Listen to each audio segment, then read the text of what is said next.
Mahilig ang anak ko sa hamburger. Lagi siya nagpapabili sa akin ng hamburger. Isang araw nagpupumilit siyang bilang ko raw siya ng hamburger.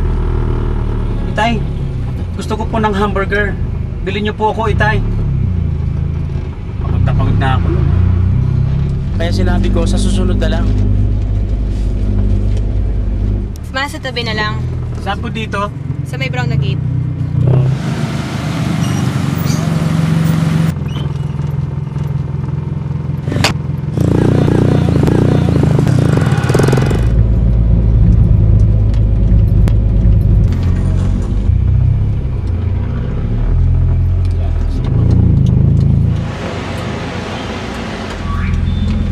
Saan po kayo, sir? Sa Buendia. Okay.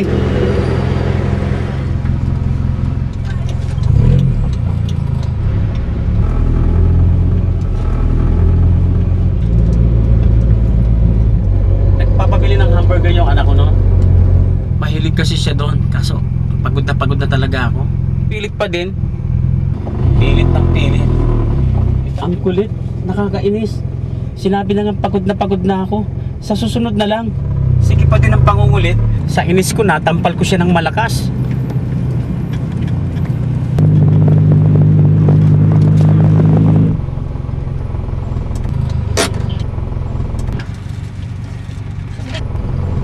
Hamburger po. Sige na po, Itay.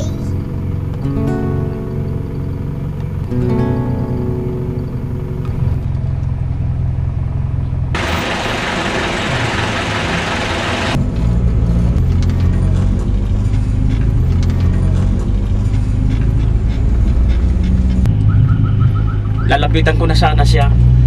Ngunit tumakbo siyang papalayo. Humihigbi. Lumabas ako para magpahangin. At pinaniho itong taxi. Binilang ko siya ng hamburger.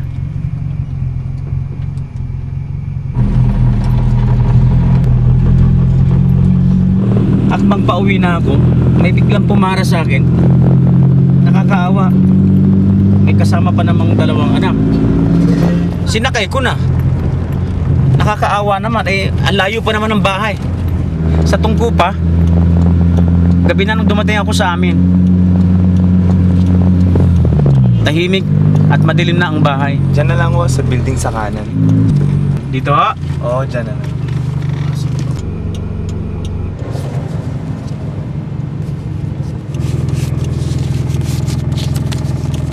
Sa inyo na po yan, pambili ng hamburger. Thank you po, sir!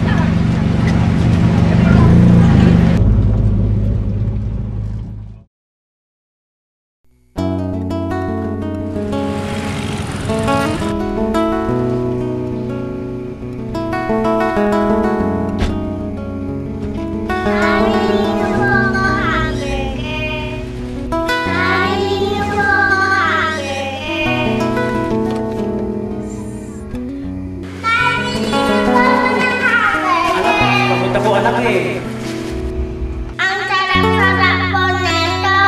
Itay, alam ko si Lola Indi. Ang bait-bait po niya.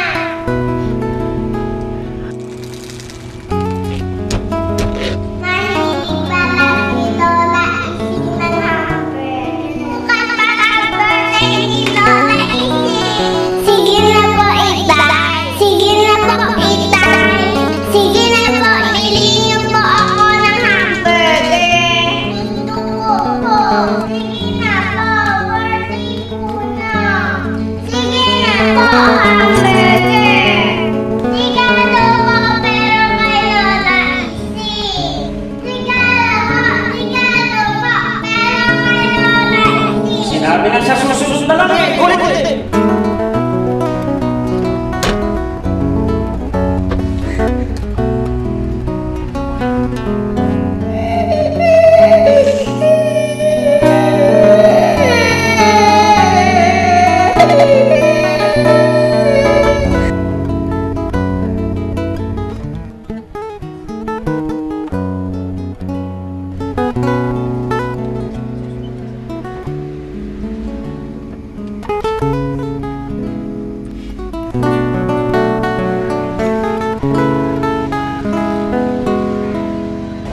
Isang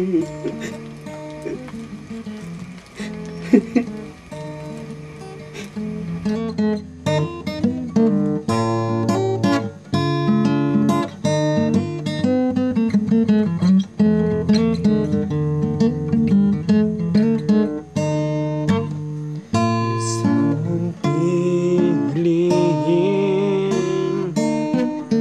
di marinig, di nakilihig, kasing layo ba ng bituin? Kung ang hiling ay isang munting